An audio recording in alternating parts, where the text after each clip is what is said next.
love movies and movie discussions, you've come to the right place. Who am I, you ask? I am the Wiz, and I'm here to review the 1984 sci-fi film Star Trek III: The Search for Spock, starring William Shatner, DeForest Kelley, James Doohan, Nichelle Nichols, and Christopher Lloyd, directed by Leonard Nimoy. The way that the third film usually goes in the film series, whether it's a trilogy or whether it's a film series in its total, I think it really shows whether the series has staying power. You can look at a bunch of a trilogy of films where the third movie is not great. The Matrix, for example. I think one that a lot of people would agree with, The Godfather.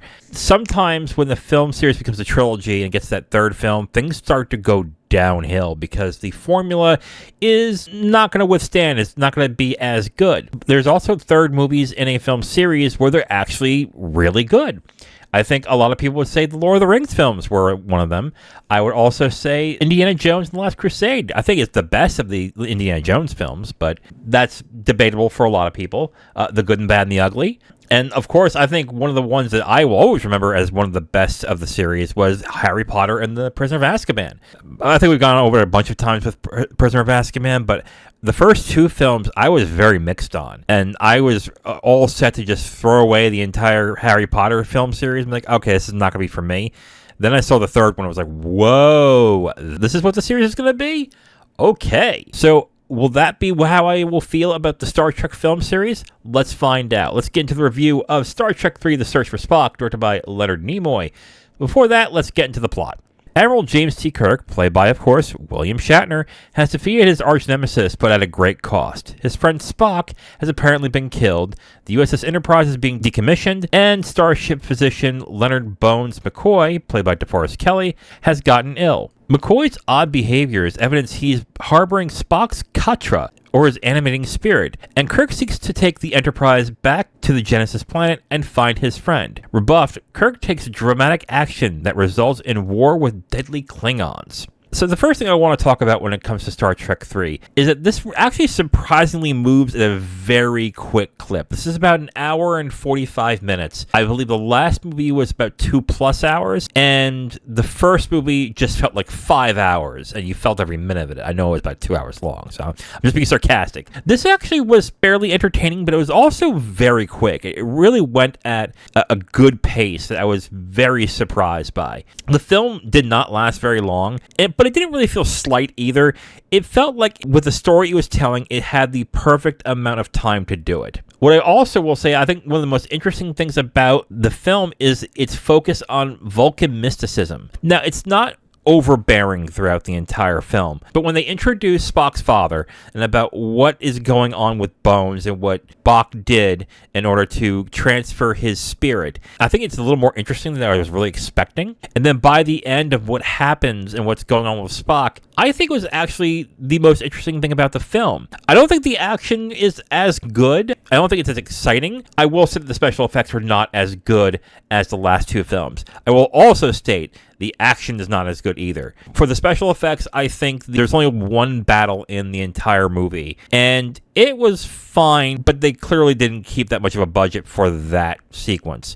It is, I think, about a minute long, and it's not bad. It's fine. It doesn't compare to the first movie, and I think the second movie, which was a step down the special effects-wise in the first, I thought was good, but the third one, they clearly didn't put enough money into that. But what I will say is that the hand-to-hand combat at the end of the movie is laughably bad. It is laughably bad. But again, it's not there for that long, so I'm okay with it. So I'm like, all right, that's fine, whatever. One element of the movie that is a huge step down from Star Trek II to Star Trek III is who they got to play Savak. So apparently there was a contract problem with Kirstie Alley and they couldn't get it settled. So they hired an actress named Robin Curtis. And I have got to tell you, she is not good as Savak. I think she is a huge step down from Kirstie Alley. I think that there is a challenge to playing a Vulcan because they have to be very stone-faced, but they also have to emote somewhat, but very subtly, in order to actually make you empathize and to root for and want to watch what they do. And this poor woman is stone-faced throughout the entire film. And on top of that, she just sounds very matter-of-fact, like just like this, like a robot. I don't know, but this might be the challenge of being a Vulcan, of having to sound unemotional but not robotic. And I think Kirstie Alley did a very good job in that in the last movie, but Robin Curtis did a very bad job. I watched her, I'm like, oh God, I don't think she's comfortable in this at all. I think with that character specifically, that was a huge step down from the second movie. And here are the footnotes for Star Trek III: The Search for Spock. After 3 films, I feel like I like Star Trek more than I like Star Wars. I know, this is after 3 films, and the first one I was not a fan of, but I actually really liked the next 2. I really liked Wrath of Khan, and I like this one as well, but I am actually interested in seeing how this is moving forward. That is never something I really felt with Star Wars. I always felt like I kind of had to, because Star Wars was always in the zeitgeist when it came out. It was always the more popular thing, so I was like, oh, did you see Star Wars? Yeah, I guess I gotta. Okay, fine.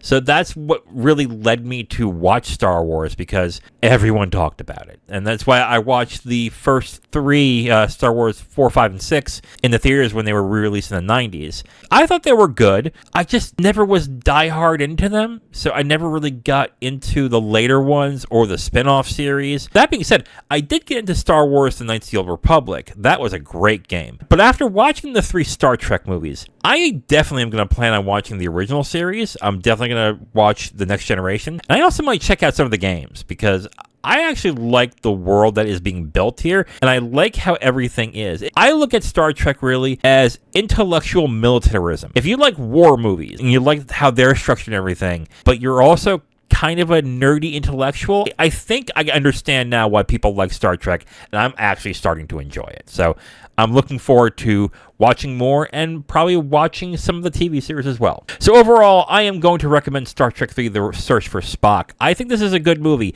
It is not as good as 2, but it's nowhere near as bad as 1. There's 2 things that I think is a step back from 2. The special effects and fighting, which, okay, not that big of a deal, and who played Savak, which was a huge step down from the second one. Other than that, though, I think the story is good. It goes through a nice clip, and I like the interesting things they show about Vulcan mysticism. But overall, the story is good, and it's going to go into a continued pace for the voyage home. But I think what the film does best is it makes me look forward to the next film, and hopefully the next film will do the same thing. So overall, I do recommend Star Trek III: The Search for Spock. It is on Paramount Plus if you want to check it out on streaming. Now, if you want my full review on this movie, you can go to my website at IamTheWiz.com. You'll have my full written review right on the site, along with a link to the video that has this review that you've just listened to. All right, so next week, there will be no episodes coming up. So enjoy your week off for Labor Day, and if you're going to school,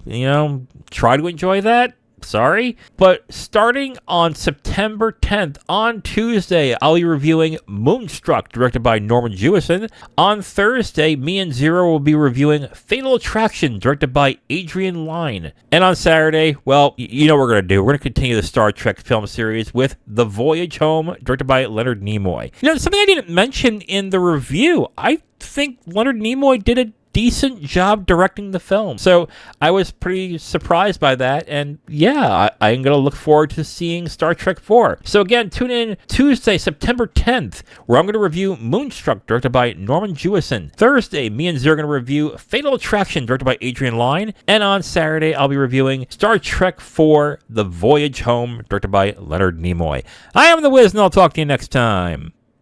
Bye.